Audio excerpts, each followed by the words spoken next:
Hey everybody, I'm Indy. That guy over there is Jay, and this is Indie Game Business. I'm like way up in the camera again. Yeah, up in Hey, your everybody. face. Yeah, we're here with Larry Kuperman from Nightdive Studios, and we're talking about all things indie gaming.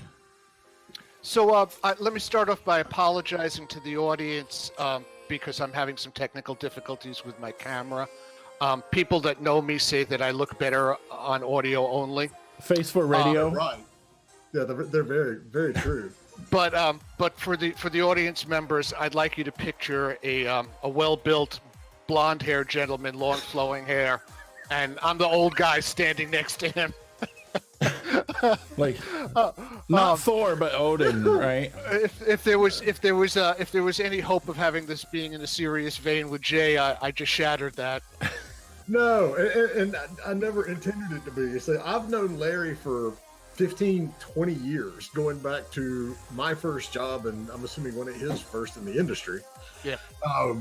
And so, yeah, we worked together. We worked on the other side of the table from each other. We've known each other forever. And, when we're talking about how to do proper distribution for an indie game, either mainly digitally, let's be realistic.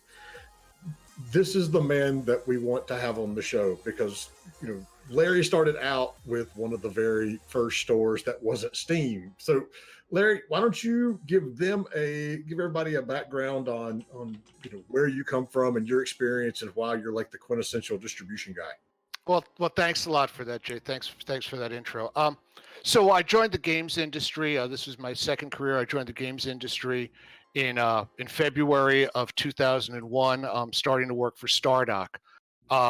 First game that I sold was The Corporate Machine, which was published by Take-Two Software. Jay, I don't know if you remember this, but our good friend Chris Mate, I'd like to give a shout out to him. Chris Mate was the producer for that game over on the Take-Two side. A bit of trivia for you. That is now the second time Chris has got a shout out on this show. Dun dun dun. So as part of our contract, we reserved the right to sell our game, to distribute our game directly from our web store, which Take-Two didn't seem to have a problem with because, after all, who would ever buy a computer game digitally?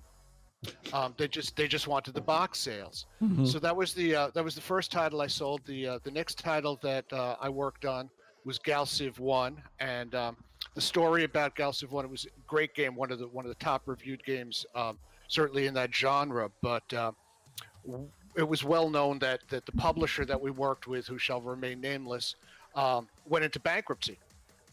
And again, we had reserved the rights to sell the game digitally. Had we not done that, Stardock probably would have followed, going down the bankruptcy drain as well. So at that point, by 2003, it was immediately clear to me that that digital sales were really important for the gaming industry, and in particular of import for indie companies. And I'll talk a little bit more about why that is. But for indies, it's a matter of life or death. So not long after that, Stardock expanded its store. This was about the same time that Steam was starting to do the same thing. Expanded store so that we were selling third-party titles, and by that I don't mean to be talk fancy. We're selling titles that other people had made that they were giving us to sell because we had a digital store. Mm. Time went on. We had a number of successful titles at Stardock. So Gal Civ 1 was followed by Expansion Pack, then Gal Civ 2. Then we moved into true publishing with Sins of a Solar Empire, Demigod from Chris Taylor. By 2008, the digital store had been built up to the point that it was almost a separate business unit. And in 2008, we spun it off as Impulse. People in the audience that have been involved in gaming for a while may remember that Impulse was a competitor for Steam, and it's interesting that some of the reasons that distinguished Impulse at that time are particularly relevant today. The number one being that all of our games were curated. They were picked by the staff. So you contacted us, said I want to add my game. We played it, we tested it, we made sure that it was a quality and it was a good fit for what we were doing. So in 2008, we spun off Impulse as its own division. I took over as the biz dev guy for that. There were other people on the team, but I guess I was the primary outward facing one. In 2011, Impulse had grown big enough that it was sold off to GameStop and became rebranded as the GameStop application. Wow. We were at its high point. We had over 1,600 games on there digitally again, from over 600 developers, and we had some exclusives. We one of the games that premiered on Impulse came from a publisher, Wolfire Software, and John Graham and the Rosen brothers from Wolfire would go on to spin up Humble Bundle from that. So it was significant for the industry, and I had segued over from working for Stardock to basically doing the same job, but doing it as part of the GameStop organization, and we had high hopes for it. In 2013, GameStop did a pivot. They began to phase out the emphasis on digital, or rather to kind of spin it off instead of actually providing a digital platform themselves. They were going to just sell codes, which they could sell from retail outlets for Steam, for Xbox, for PlayStation. Switch wasn't out then, but the same business model. So you went in and you got a code either on a sheet of paper or that was sent to you electronically, and then you use somebody else's platform. But those were my early days in that area. After my departure, if you want to call it that, after getting that footprint left on my butt from GameStop, I worked with you, Jay, for a while. Worked for one of our clients in the mobile analytics space. But my heart was really into getting back into game creation. And in 2013, I joined Nightdive Studios. And we're a 100% digital company. No real interest in going down the retail chain. Our games are sold. We have over 100 titles on Steam. We work because of the nature of what we do, that we restore and remaster classic games. We also have a great relationship with the guys over at Good Old Games at GOG. Been working with them for years. We also work with other publishers, Green Man Gaming. Work with the guys over at Twitch, and for the Twitch Prime program. And I saw you were in that this time. And I guess you're probably what you're most interested in is the big announcement this week that we're including System Shock EE, which is the enhanced edition, as part of Discord's Nitro program, and we're big supporters of Discord. So there's multiple points in there that I want to draw out upon. One of them is Twitch Prime, like you mentioned. I went and updated mine yesterday and saw that you all had plural games in there. So for an indie team that's self-publishing, when is the right time to reach out to Twitch about doing something like that? And what are the pros and cons from the basically self-publishing side? So that's a great question. So I guess the pivot point is twofold. When you work with a subscription service, Twitch Prime being one of the larger ones, but with any subscription service, the risk that you run is that you're going to lose what we can call retail. And I mean, buying individual codes, selling individual copies of the game through a Steam, through a GOG, through a Humble, any of those things. It's the same thing with bundling, Jay. You risk, the question that you have to ask yourself is, are you willing to risk potential immediate income for the opportunity to increase your user base? Now, for us, some of the titles clearly make sense. One that I would give you as a great example is System Shock. So our company, Nightdive, was really built on Steve Kick's discovering that the rights to System Shock were available, and negotiating those first as the publisher, and then we did the acquisition for the IP. That said, we're working on the remaster of System Shock, and so for us, one of the big concerns is to bring people into the tent. The risk that you run, and you have to look at how your game is aging, is that you're potentially losing individual sales. So every time somebody gets the game as part of a bundle or part of a subscription service, that's a potential sale that you have lost. On the other hand, for working with some of the larger networks, if your concern is to bring more people into the System Shock universe, for us, people who are going to be potential customers for our release of System Shock Remaster when that comes out, for us, it's worth that risk. Same thing with some of our older games as they have matured. Anyone that does sales of games and that looks at the ebb and flow of them, you upon release of a new title, you kind of peak. Very, very quickly, the initial sales, say the first week, are probably the highest level of daily sales you're going to see. Then you go through a period where they start to decline. Then you go to the first one where you start doing price differentials as you go to sales. Once you reach that period where a game has, let's say, matured, if you want, you could say aged, it's at that point that it becomes relevant to look at other opportunities.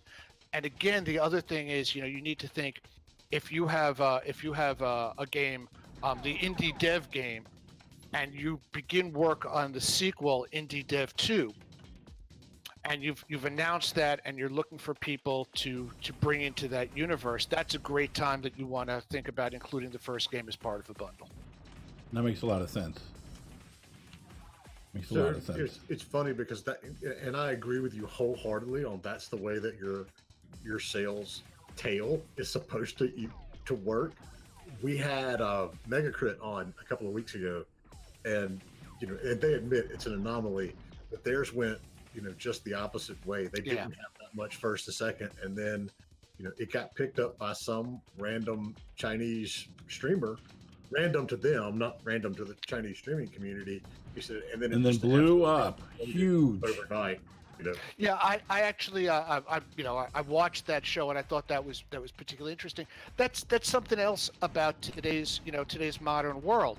If you get somebody like Ninja, there are streamers that individuals that have such a large following that they can make or reinvigorate a title. Oh yeah. Now, the other thing to be aware of is that when if you have multiple titles, I mean, Nightdive is a publisher. We have over 100 titles on Steam. So one of the things that we also look at is if we promote one of our titles and people become aware of what we're doing and they like what we're doing, they may come back and buy other games. So, and that brings up a good point. How are you engaging, or are you able to engage your buyers, either if they've picked up a game like Forsaken in the Twitch Prime, or you've included a bundle and they have played the first System Shock? I mean, because let's be blunt, Larry, you and I are at the age that they're and Andy as well. Sorry, Andy, I forget that. No, that's okay. I'm young. I'm in my 20s. It's cool. We're at a point where hey, Sketch, how's it going, buddy? Customers for upcoming releases of System Shock may have never even played the first one. They may not be familiar with it at all because we've had a big gap in time there. So, are you able to engage those players in a one-on-one? In a particularly meaningful way? Yeah. Jay, thank you for asking that, because with System Shock, we had a kind of random discovery. So for people in the audience that aren't aware of that game came out like many of the Nightdive titles in the 1990s. It was originally done by a great team, Paul Neurath, Warren Spector, good friends of ours, over at Looking Glass Studios, and then the game kind of fell off the earth for a variety of reasons. We were working with actually those guys. We were dealing with some other files, and we came upon a pretty awesome discovery, which was the source code for the original System Shock game. And because we were able to find that source code, we open sourced it, which resulted in kind of a unique situation. I mean, Jay, you talked about our age in India, you as well, even though you're in your 20s. Um, um, um, I'm not sure how old that is in dog years, but there you go. That in all the years that I've been in this business, this is the first time I've seen this. The first mod for System Shock was released a mere 24 years after the original game. Wow. The game is that old? Yeah, it is. Oh my god. So I know. It seems like just yesterday. Yeah. So all of those jokes about how old we are suddenly come back true, don't they? Jesus, I knew it was old. I didn't know it was that old. I was like, yeah. Hey Jay, let's face it. Our best memories are from a different millennium. Yeah, that's very true. So with that, but to answer your question, how do you engage with that? Well, I always joke that everything old is new again, except for me. But here you go. You have a game that is now having, we're seeing a rebirth of a modding community for it, and we support that 100%. For our more recent or remastered titles, like the Turok games and coming soon for our most recent release, we use we make modding available for the game because we've written the source code. Mm-hmm. But in the case of System Shock, we were able to recapture that relevance because we stumbled upon, and it really was an accident. It was a file in a subdirectory that contained the source. So that's been a pretty interesting occurrence. The other part that goes with that, though, and I think that people in the audience need to really understand this. I mean, we're in a very young industry, but even some of the earliest games that were produced in our industry continue to have relevance because you can see the inspiration that they provided. We lost one of the industry's greats not that long ago. Ted Dabney passed away, and Ted was one of the original Atari guys, and his contribution was Pong. Well, you look at Pong today, white paddles and a white dot on a black background, and it seems almost pretty funny. But you take a look at all the different types of games that it has influenced. So that it's an interesting period when you show that even to kids today. Most of the kids get it that this was the originator, that this is where for System Shock and for the System Shock franchise, System Shock 1, System Shock 2, it spawned off the BioShock games. Thief came out of that, Deus Ex. I mean, a lot of what we play today was influenced by it. And Jay, I'm a music fan, and I apply the same standard to music. Someone is a great artist if they either made great music themselves or had a great influence. If everything changed after them. And I think the same thing is true of games. When people look at System Shock, they can see how it influenced the whole first-person shooter genre. Yep. It was the first one that had almost like an RPG system. It did. In it. It did. Yep. And so that was one of the things that just kind of made it like, oh, this is really cool. I can make my character, and I don't know how much difference it actually made over the course of the entire game, but it was in there, and it was one of the first things to allow you to make your character be different than your friend's character that was playing the same game, and that was like monumental at the time. It's kind of like, I guess an analogy that I would offer is whoever came out with the first battle royale game. Somebody had an idea and said, oh, this would be really cool if we could all do this. And it spawned, everything after, was influenced by that.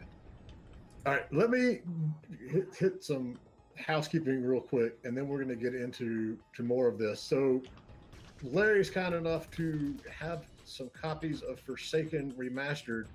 Is that what you're playing? You're playing Descent, aren't you, Indy? No, I'm playing Forsaken Remastered.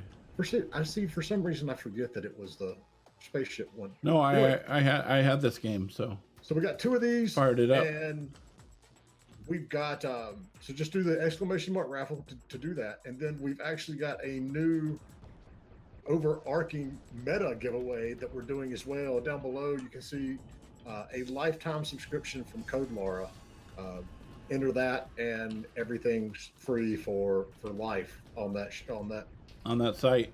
site. Yes, exactly. Um, and yeah, all right. So what were we going to dive into next? I don't know, but do you guys have a Twitch channel? We do. And I'll send the link over to you as well. But it's it's the Nightdive Twitch channel, and you should be able to find that pretty easily. And we do streams 3 times a week. Indy, thanks a lot for that shout out on that. We do streams 3 times a week, and again, Jay, this is pretty interesting. It's relevant to the last question you asked.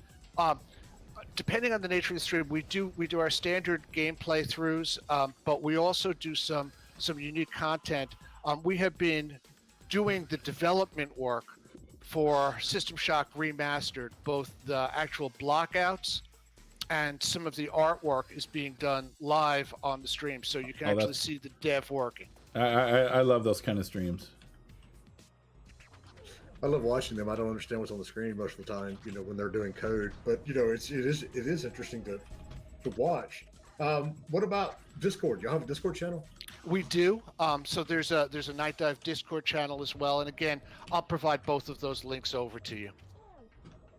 So if you want to hop on our Discord channel, it's right there, the link and all the goodies, and then we'll get the Twitch channel and the Discord channel from Larry a little later on. So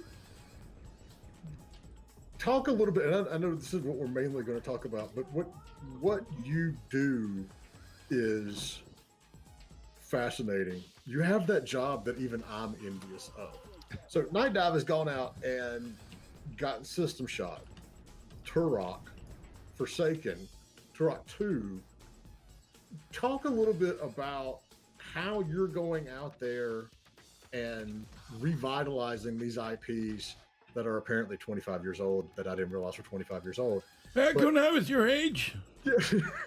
And if you can talk about that one that you and I know about that was having difficulty, but then you said it was not having difficulty recently, you can talk about that, or you cannot talk about it. Well, I'm gonna keep the confidential stuff kind of confidential. But then you have a game like this is one that has been really popular with our fans, but has not received a whole lot of media coverage, so people might not know about it. Developer Zono had created a game that was I guess similar to.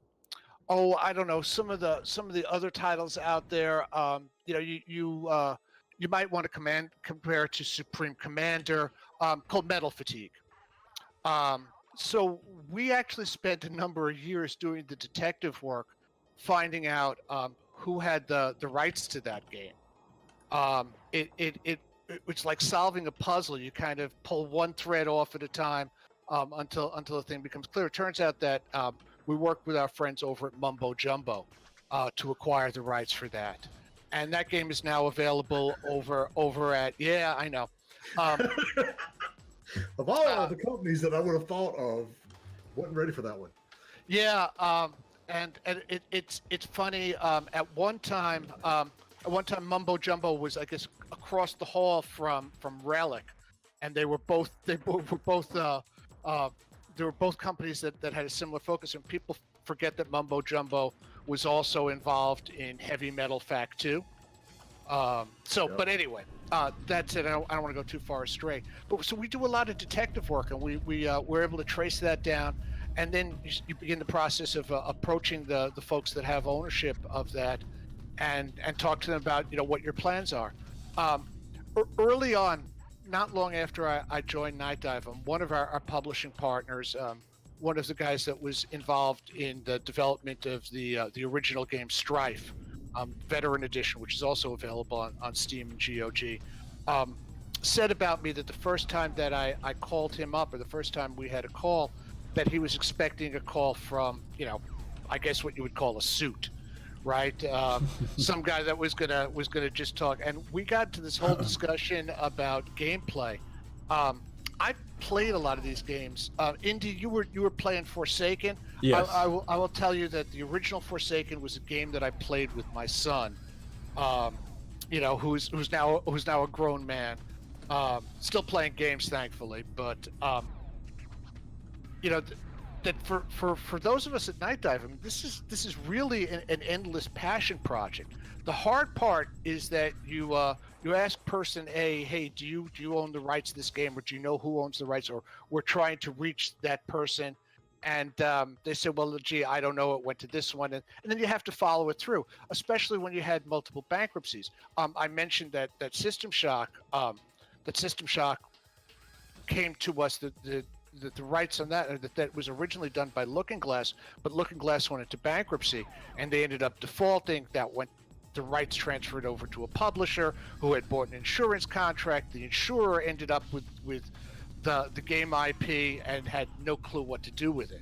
So that unraveling that and then convincing somebody that acknowledges that they have the rights to a game, that there might be money in remastering a 20-year-old title is a bit of a challenge, and that's what I get to do. And I imagine you also run into the ones that say, oh yeah, we have those rights, because they figure out you're going to pay them money, and they don't, and they're trying to go back and find them the same time you are. So we've only had in the 5+ years that I have worked for Nightdive, and we do a pretty good job, and that's one of the reasons why it takes so long. I mean, some of our fans that ask us about games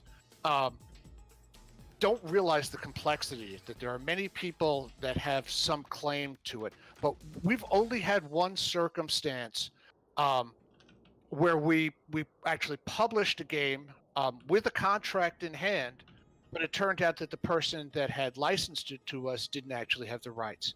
And let me tell you what happened about that. We were contacted by the owner. The situation was not as clear cut as I'm making it out to you, because the game had two different names. It had an American and a European name, which we knew it under, but it also had a name when it was rebranded for Japan. And I was remiss in my research. I didn't realize that those two different names were for the same game.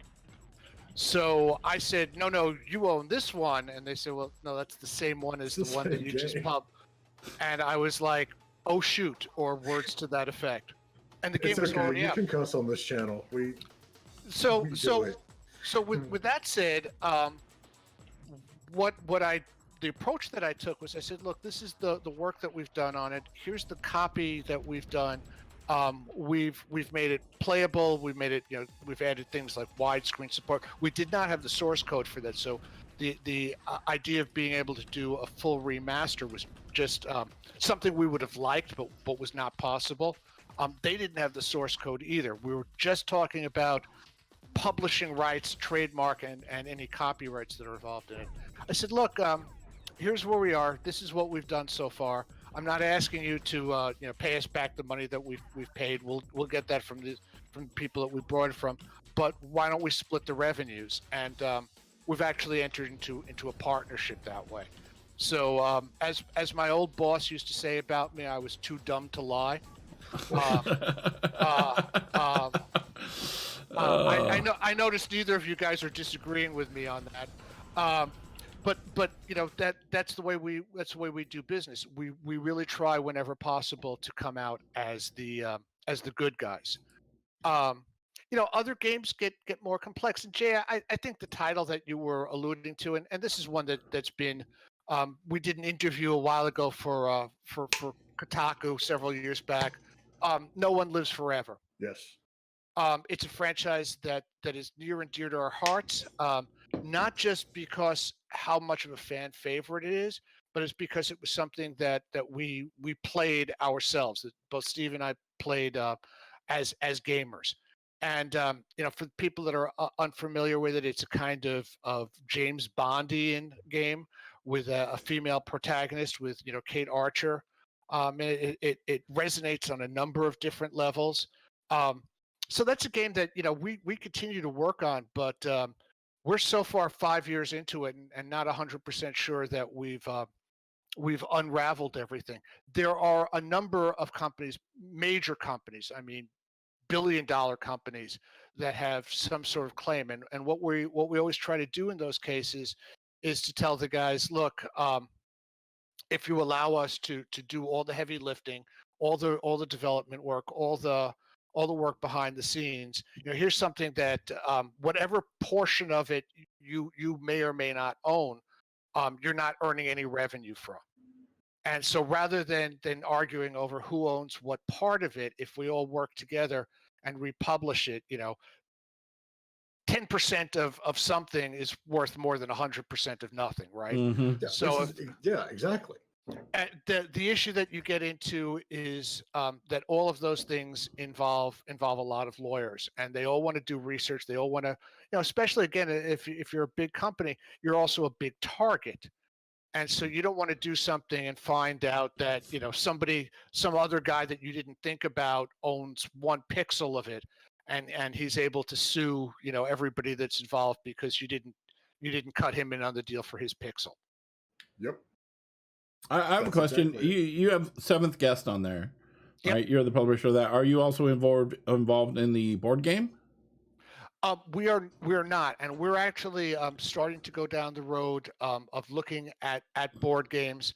We're not involved in that. Nightdive works. There has 3 different sets of relationships. There are games that we act on, like Seventh Guest, where we are simply the digital publisher. Mm-hmm. Our rights on that are to publish the game on various platforms. Then the next level that we come up to is where we engage in a deeper contract, and we gain the rights to remaster a game, to take the original content and make essentially a new version from there. And then the third one is where we actually acquire the IP, and we can do whatever the heck we want with it. So, but in the publishing games, we get a very specific set of rights, and those rights typically are for PC publishing. In some cases, we'll also acquire the rights to manage the mobile game publishing. Okay, that answers that question. I'm just curious because Seventh Guest, that was done in Medford, Oregon, which is just like right down the road. Rob Landeros just lives a couple miles from me. And Nightdive CEO Steve Kick, who by the way sends his regrets that he could not make it. We ended up double booked for this slot. Tell Steven I'm never speaking to him again. Don't ever call me. He'll regard that as more of a promise than a threat. But Steve actually and Rob worked together on those titles, Seventh Guest and 11th Hour. I remember when they built that building right downtown. Well, it's not right downtown, but it's a really nice building. And bam, it's a game studio. That was like in the late 80s, wasn't it? Yeah. So because you mentioned that, and because Jay, you've told me that I can get a little bit random on here. Talking about Forsaken Remastered and it being 6 Degrees of Freedom, underground shooter. There's natural comparisons to Descent and to Project Overload, the spiritual successor to Descent. One of the guys also, if I can give a shout out, is Matt Toshlag. When I first entered the gaming world, I basically had no contact. So Matt's studio was based out of Ann Arbor, Michigan at the time, which was my hometown until very recently. I knew he was down there. I actually cold called and got the CEO of Revival on the phone, and he was kind enough to point me in the direction of Take Two, and I did the rest from there. But Matt has remained a good friend of mine. And I have been very actively involved in the International Games Development Association, the IGDA, in Ann Arbor previously, and now in Las Vegas. And I happen to know that I believe it's tonight that Matt is speaking at the IGDA Ann Arbor, his second time there. Matt has been, one of the original guys. He was also a Looking Glass guy. He's been involved in gaming for more than 20 years. And he, it's great, hearing him share his wisdom, how it was in the old days. So you decide you wanted to make a game. Okay, step 1, build an engine. Those were both the cool and the torturous days. Those were days before Unity or Unreal or any of the other game engines that are available. You start out to make a game. Step one was to build your own engine. Larry, it's interesting because as I watch chat, one of our good friends of the show, Heine, is out here listening, and Heine works for Utomic, one of the streaming sites, and he said he would love to have your subscription site on the subscription site. It's not streaming. Remember, Heine's a friend of ours, but go ahead and I will remember that. I'm gonna ask to take that conversation offline. But Jay, can you pass my contact information over to him, and we'll see what we can do. That's actually better than I thought, because I thought you were gonna, Yeah, it's not a streaming site. It's a subscription. We'll see what we can figure out. I'll do that in the background here. So, folks out there watching, if you've got a question for Larry, anything along the lines of digital distribution platforms, which is what we're going to get into next before we, scoop over to, what we all want to talk about, which is Discord. And then do ! raffle. We're going to give away some copies of Forsaken. And so with that, before we jump into other stores and Discord and all that sort of stuff, Nightdive is in the process of bringing their stuff to Switch. So for the small teams and even the medium-sized teams, how does, weighing the reality of getting on as many digital distribution platforms as possible sync up to the other platforms? Can y'all hear my dog snoring? Mm-mm. Oh my God. We just thought that was you going snorting when you were. Her. She's over there. No, we can't hear it. I can't hear it at all. Jay, just in all the years that I've known you, frequently when you speak, I can hear somebody snoring in the background. That's only at conference lectures. That's not, all the time on the phone. So let me jump back into that question. The first thing is that Nightdive, we have our own game engine that we use for the Turok games, that we use for Strife, and that we use for Forsaken Remastered, called KEX, K-E-X. So for us, there are a couple of things. It adds both some challenges and some opportunities. So we have KEX started out as a PC only engine. The big strength in KEX was that it allowed us to import N64 assets into Windows games, Windows, Linux, Mac games, into games for the modern operating system. So we support all the major PC operating systems. We were originally using OpenGL in KEX because that worked best for the old titles. Then we had to the next step up was we had to add support for DirectX. And the reason that we had to add support for DirectX was because that was a necessity in order to be able to support the Xbox One platform. So today, if you buy one of our games on Steam, if you buy one of our games on GOG, and you go into the graphics options, it allows you to choose. Currently, there are 2, maybe 3 options, depending on whether you're in our beta group. It allows you to choose whether you want to use DirectX, whether you want to use OpenGL, or now we're supporting Vulkan. Eventually, OpenGL will be phased out, and we're going to be supporting DirectX and Vulkan. That said, as we continue to evolve that engine, we add support. So right now, KEX works great for companies that are looking to develop games for PC and for Xbox. We are adding Switch compatibility in there. What it does is it kind of puts a strain on our development teams. They have to work on 2 sets of tasks at the same time. One is they're working on the actual game development on the Switch, and then second of all, they're working on on building those changes into KEX so that KEX supports that as well. That said, we're early on in the process. Just got our dev kits on order from Switch. Because so many of their games originally premiered on the N64 or on the N64 and PC simultaneously, we get a million requests. When are you going to bring this game to the Switch? and we've been telling our fans for, I guess, over 2 years since the first Turok game came out, close to 3 years. Soon, well, that day is coming close. Oh, so Soon. You're adopting the Blizzard method. Got it. Yes. Absolutely. It'll be ready when it's ready. Well, we are transparent. We do explain to the fans, but people just don't realize that it's not an overnight process. So we're doing that, and then on the administrative side, we have a great team. Part of what makes Nightdive unique is that our team is truly distributed. So if you're looking for that office building where all the Nightdive people come to work, there isn't one.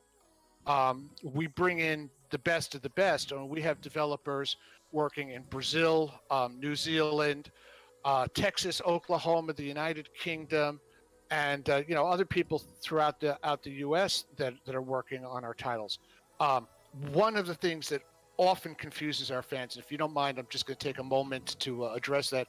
When Forsaken came out, everybody wanted to know whether we were pulling people off of the System Shock remaster, and the answer is no. Those are two different teams, two different producers, two different chains of command. So we have multiple teams working on different projects. There is some interplay between the teams. Having multiple sets of developers is great because it gives you the opportunity to ask somebody a question that's going to bring a fresh perspective when you get stuck on something.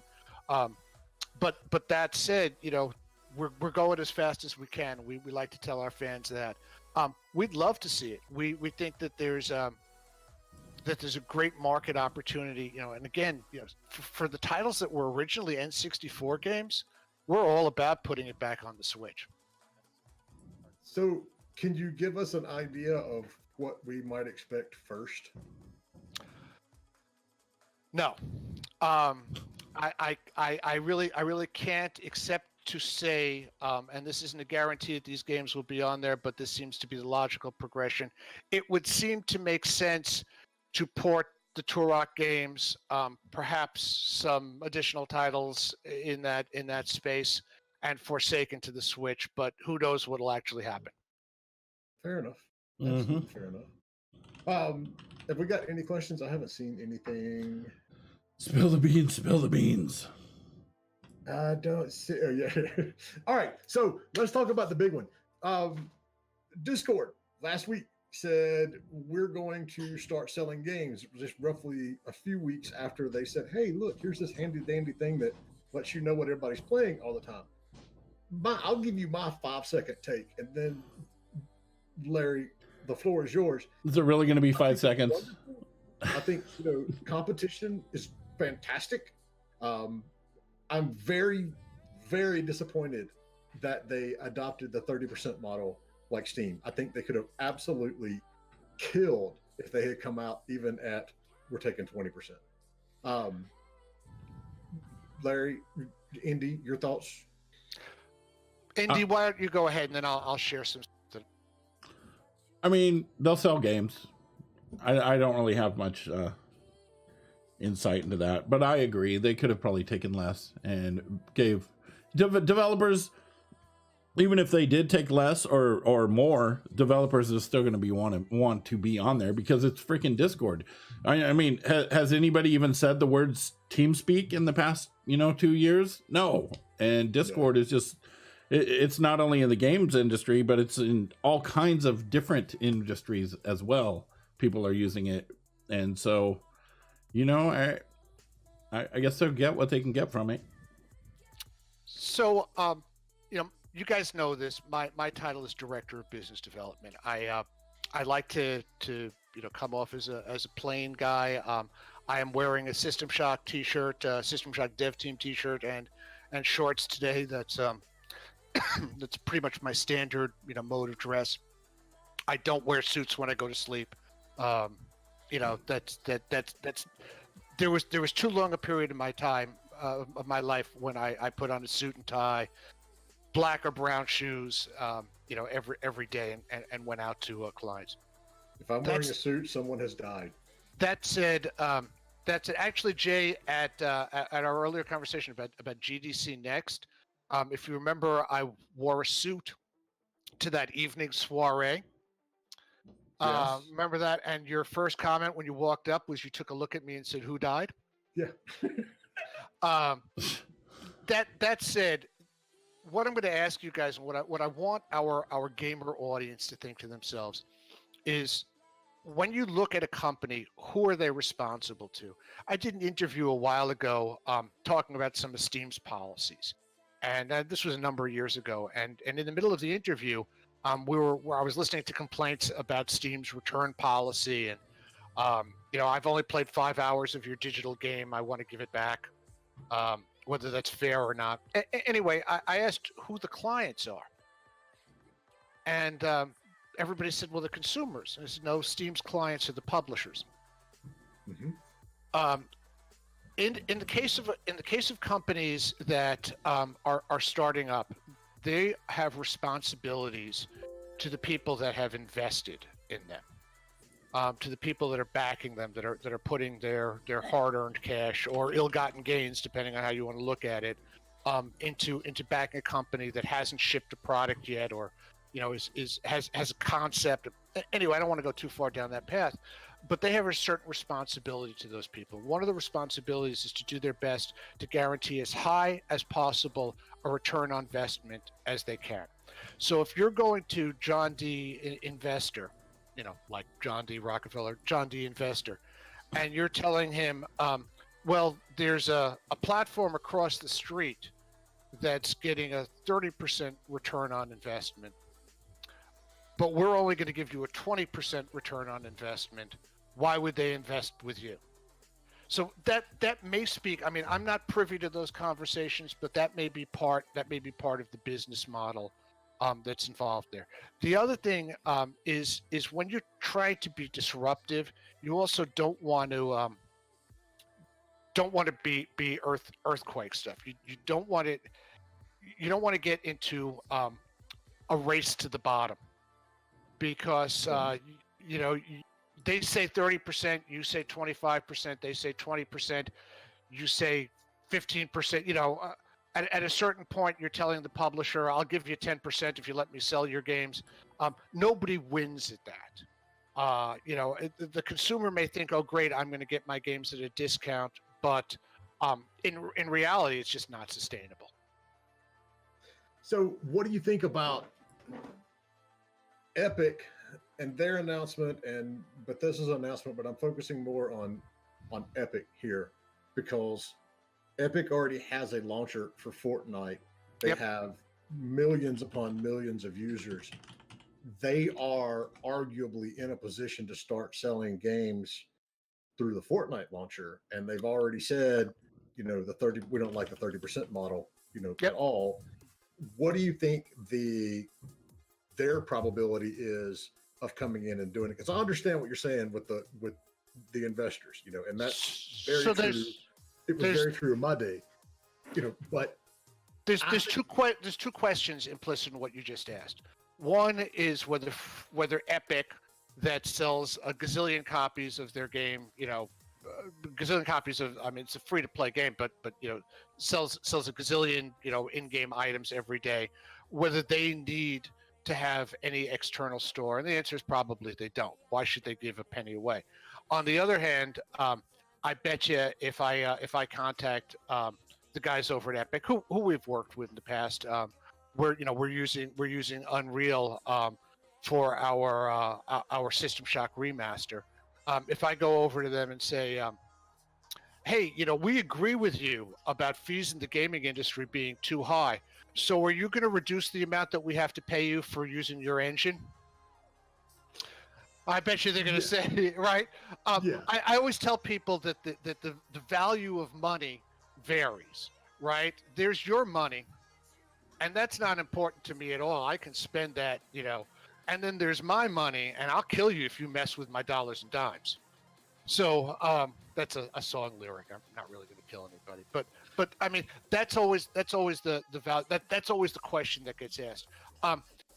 People there was a lot of press around Epic cutting the prices on the Unreal store. Mm-hmm.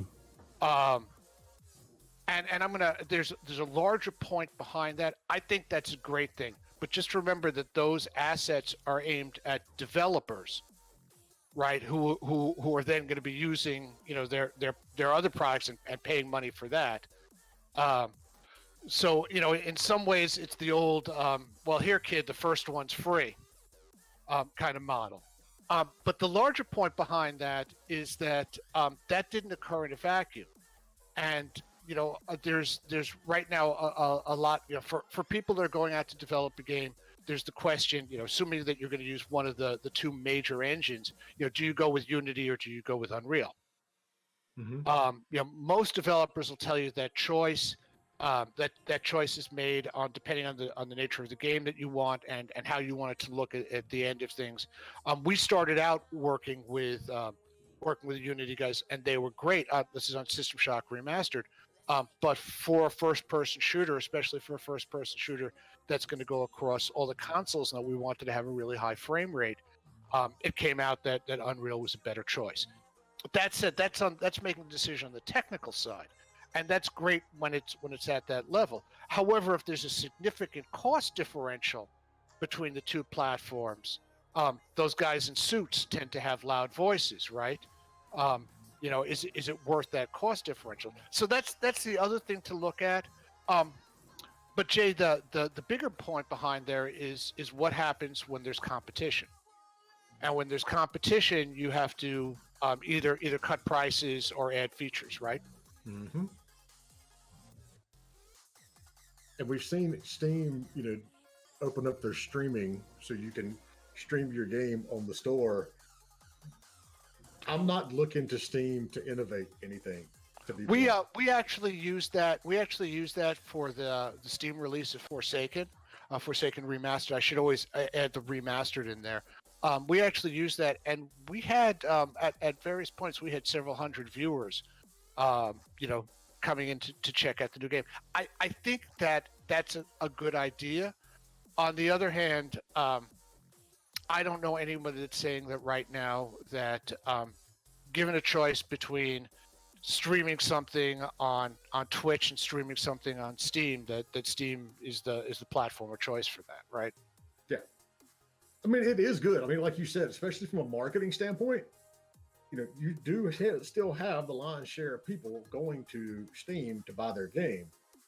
Well, and it's great. It's great because it creates a try before, or at least a look before you buy experience, mm-hmm. right? You're right there. You see it, and you can make that impulse buy.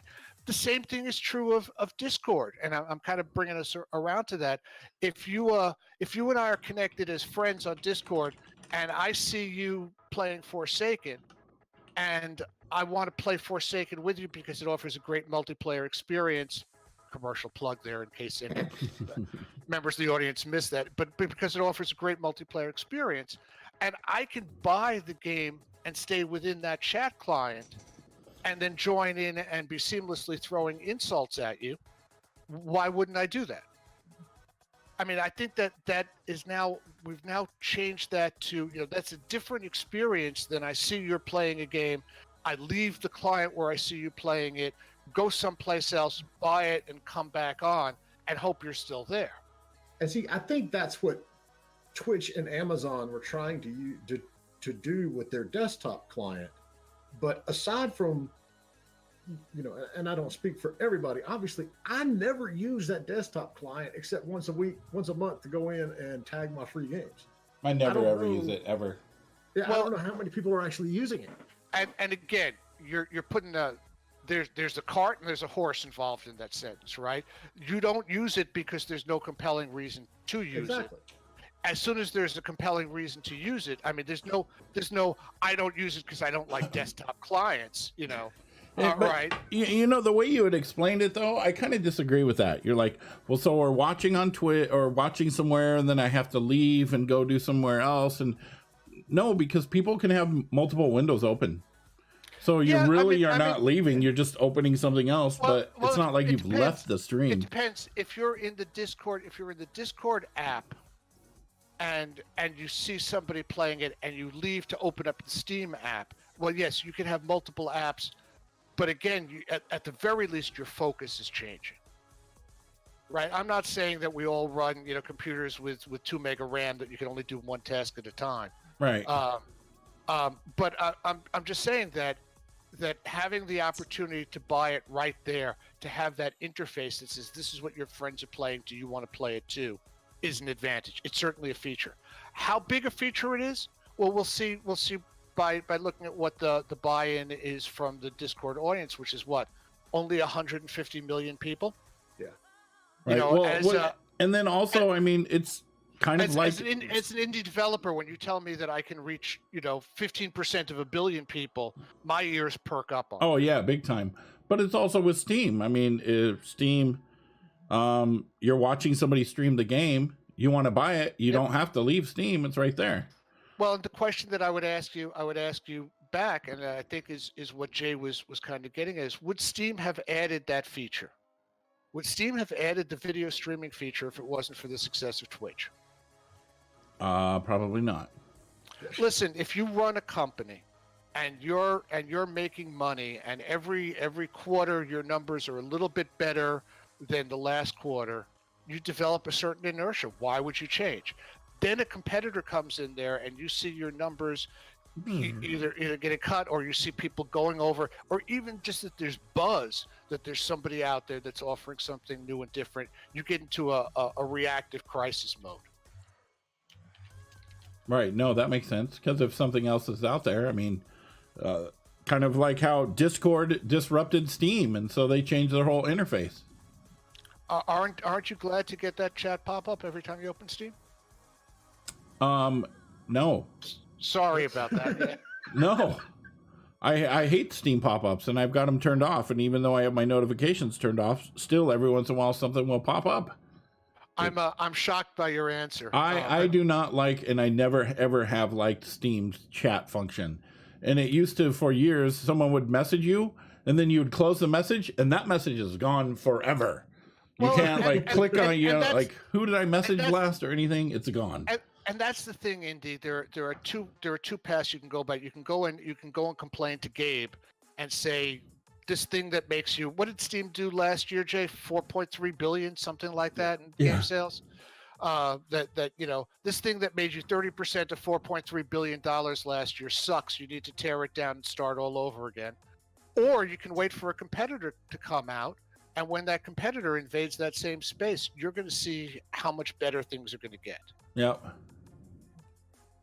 I hate to say this to people, that I read Reddit too, not as much as maybe I should, but I read Reddit too, and the single biggest complaint that I saw on the announcement of the Discord store was, well, this is going to be terrible because I'm going to have my games all over the place. I already have games on Steam, and I already have games on GOG and GOG Galaxy, and I have the EA titles under Origin, and I'm going to have Epic's launcher, and I'm going to have, there's going to be a proliferation of all of these things.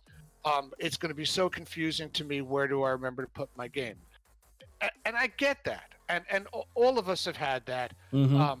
All of us have had that experience. I mentioned, I alluded to, and we like to think of ourselves as a big supporter of them, the guys over at Humble Bundle, and they do a great job over there. And with the Humble store. But who among us hasn't bought a bundle and gone to put the Steam codes in and realized that we just bought 30 games and we already own 10 of them? Yeah.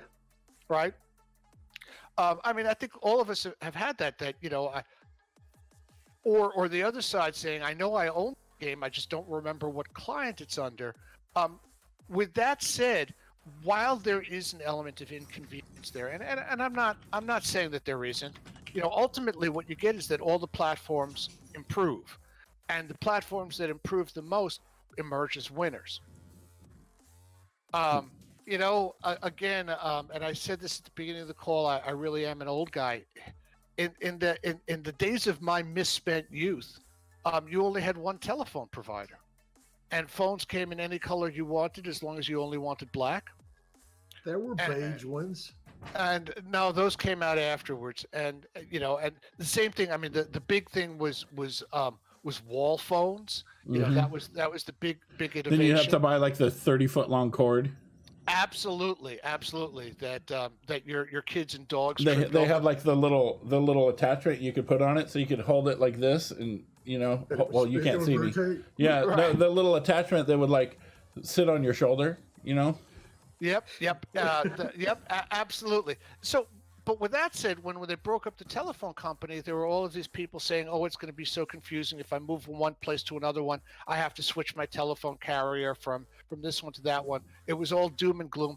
And the answer was at the end of it that we ended up with mobile phones, and we ended up with, you know, a lot of the technology that we would not have had otherwise. I mean, I remember when phones, you know, switched over to digital. And that again, you know, people were saying, "Oh, it's going to be so confusing. I have to give up my rotary dial phone." And you know, at the end of the day, we all made the transition. We ended up with a better product with better technology. The same thing is happening in gaming. I don't know if the single publisher platforms are going to be sustainable. But you're talking like Origin and Uverse and all that stuff. Yep. I remember being at GameStop, which was the largest retail seller of EA games, when EA called us up and said, "Hey guys, just want to let you know we're going to have a platform that's going to compete with you in the digital space." I want to say that was around the launch of Battlefield 3. That may or may not be right. It was around the launch of one of the Battlefields.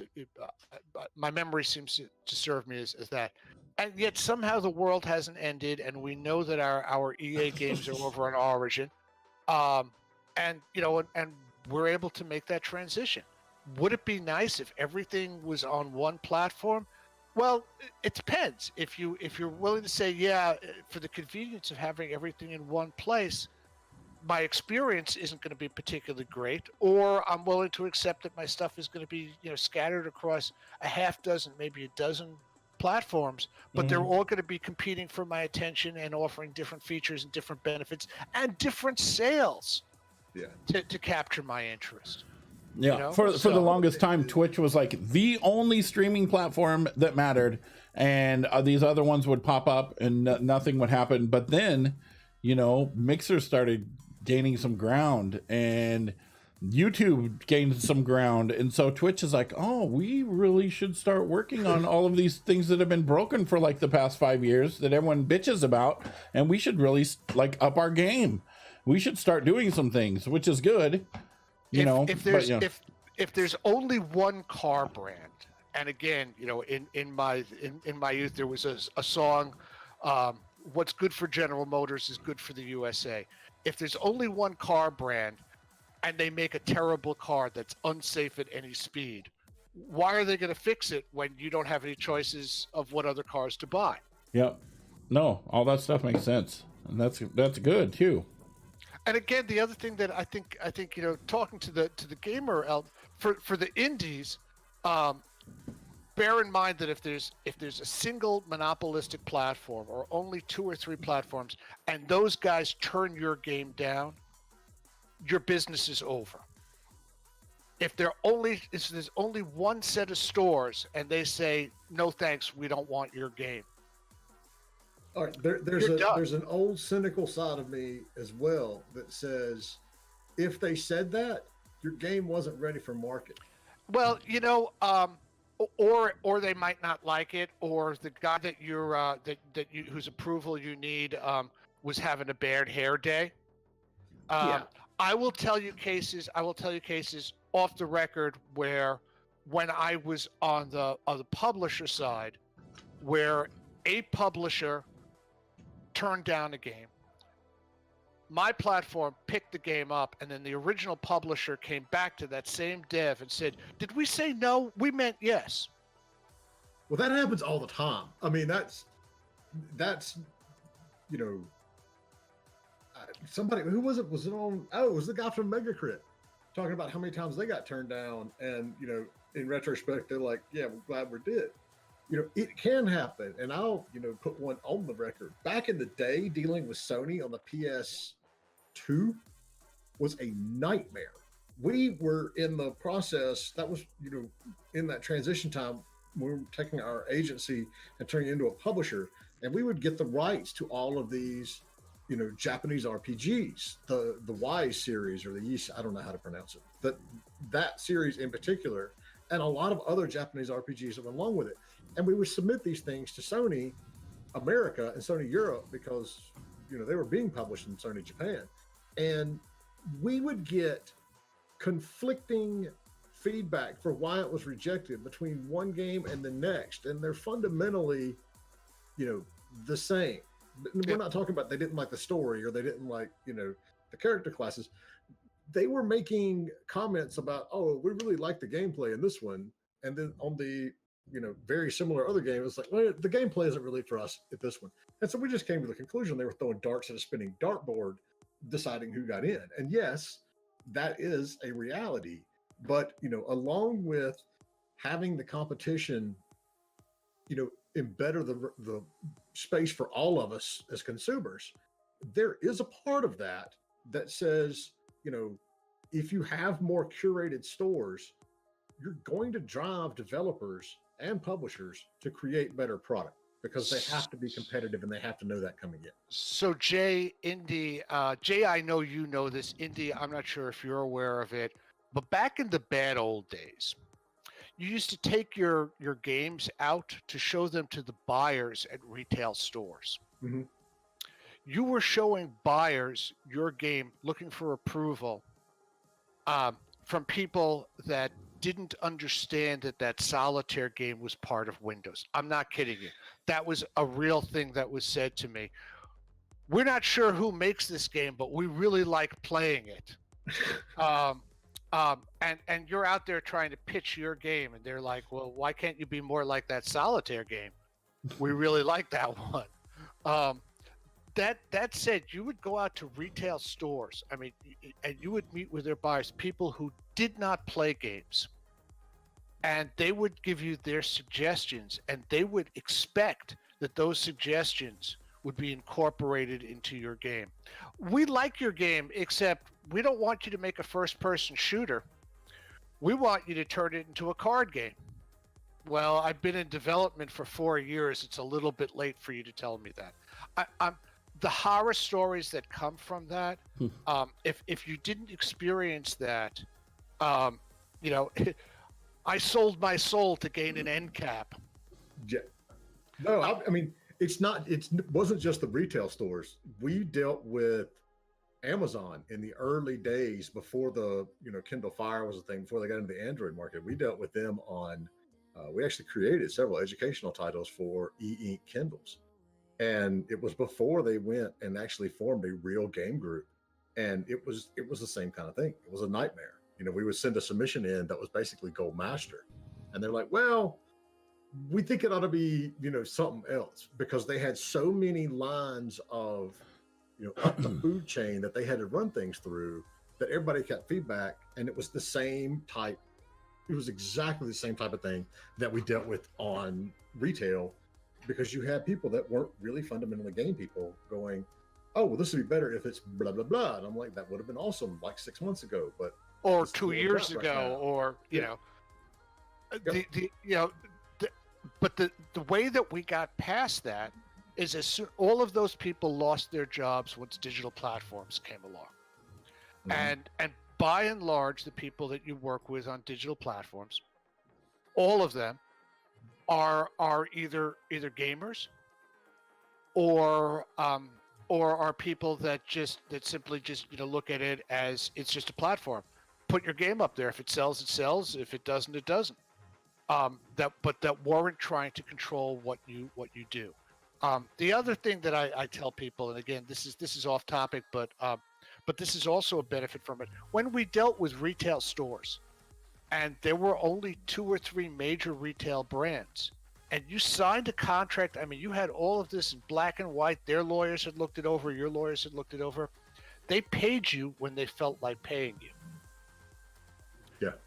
And you would find charges on there for marketing development funds, mm-hmm.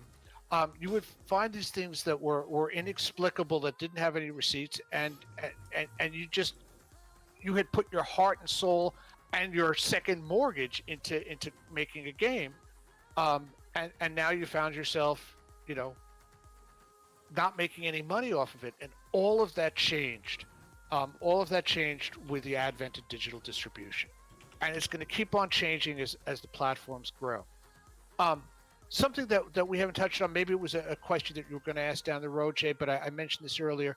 I think the big issue today, the single biggest issue, is whether games are curated or not curated. Yeah. Whether somebody has looked at the game and said, given it their seal of approval or not. Steam has a variety of independent curators, but the majority of games on Steam aren't curated. And it's funny, I'm very active, not only in the IGDA, but I'm very active on a number of different forums, trying to help people who are looking to get started in the industry. The single biggest complaint that I hear is that there's so much shovelware, so many bad titles out there, and some of them are clearly bad. I think as an industry, we all agree that if Jay, if you install my game and in the background I have you mining bitcoins for me, that was probably a bad thing that I did, right? Which just happened. Probably a bad thing. Probably a bad thing that nobody would ever do. So there's that. But then, when the people complain about there's so much crap out there, they of course never mean their game. Their game is always the highest quality that was done by a 15-year-old in 3 hours. And I don't mean to knock 15-year-olds, and I don't mean to knock games. I mean, there are plenty of games that come out there from, unknown people that are really great. That said, I think that's the single biggest issue today in different stores. Has somebody looked at your game and said, yes, it's worthy to be on the store, or do we just let you put anything up, or do we tie it to a fee? Pay me $100 and I'll say yours is the greatest game in the world, And I think that's the big issue that we as an industry are wrestling with now. There are stores that require an approval process, and there are stores that don't. I don't know whether all the people listening, whether you're publishers or game players, have really thought that question has two sides. In the retail days, Jay, I'm going to say that Stardew Valley would never have been published, would never have seen the light of day. Nope. It didn't seem to make sense. It wasn't what the buyers were looking for. I don't know whether Cuphead would have. I mean, you can go down the list of naming games that are great titles, but that because they were innovative, because they were different than the last 5 games that came before them, I don't know if they would have seen the light of day. No, I think there's a lot of them like that. And I would give Cuphead a better chance. I wish there was some way we could play this game. I would give Cuphead not Cuphead, but this game, would it have made it at retail? Yeah. I would give it a better chance just because of the art style, because let's face it, most of the buyers were older. They would have looked at it and gone, oh, that's cute. That's like, the old Mickey Mouse, the 30s animation style. I think it would have got in on that. Stardew Valley. Unless you had the 19-year-old intern looking at the game, who would have said, I don't know what this Mickey Mouse is of which you speak. The 19-year-old wouldn't have greenlit Stardew Valley either. So exactly. I mean, so on one side, when we talk about getting rid of the shovelware, getting rid of all of these terrible games, the chance that you take is that you also might throw out the baby with the bathwater on that. That you might throw out, that you're not looking and you didn't see that diamond in there. But that said, we still haven't created a foolproof way of getting rid of the Bitcoin mining game, but keeping the Stardew Valley. Well, all right, so I wanna jump in real quick. Lily White had a question, and this is for you too, Larry. The valid point is going back to all of these different download mechanisms.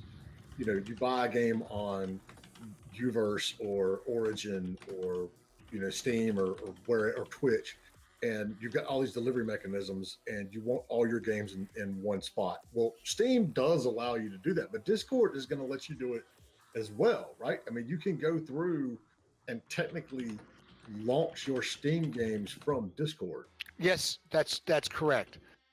That still doesn't solve the problem. We're not just talking about a launcher here. That still doesn't solve the problem of I remember I bought the game, but I don't remember where I put it. So let me give you an example. Let me give you and that's something that people are complaining about. I'm not even sure it's a real problem. But again, I preface It's that an by annoyance. saying I'll say that it is a heavy because I go and buy a lot of these bundles, or I have a wish list that's like 6 miles long, and I'll buy something when it goes on sale or something, and I forget I have it, and then when I look at it later and I'm like, okay, do I own this? I have to go check like 4 different sites, to see if I already own this somewhere. And what I believe will happen is that somebody will come up with a client that just scrapes all of the stuff that you own in your various accounts and throws it into one sheet, and you type in the name of your game and it takes you to the right place where you've got it. You have an unredeemed Steam code for this, or you have, whatever on there. The ICQ I don't know. Is trillion. I don't know. Did that way back in the day. That's right. Steam has a way that you can just add every other program that's not on Steam that's on your computer. I beg to differ in the every other program that Steam system is tied to DRM, and if you use a DRM free system like GOG, Steam's not going to support that. That said, everybody's working to try to create the best user experience. I mean, both GOG and Steam are working together so that you can share multiplayer, right? So that if I bought a copy of Forsaken on GOG and Steam, and Jay bought a copy of it on Steam, that we can play against each other in a multiplayer arena setting. We're all working on that.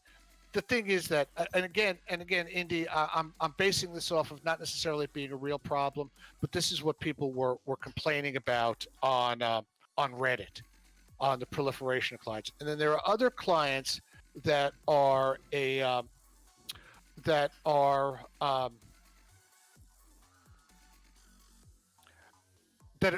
are going to remain walled gardens. That's the intent behind EA's Origin. Well, yeah, I think that's the intent between what Ubisoft's trying to do too.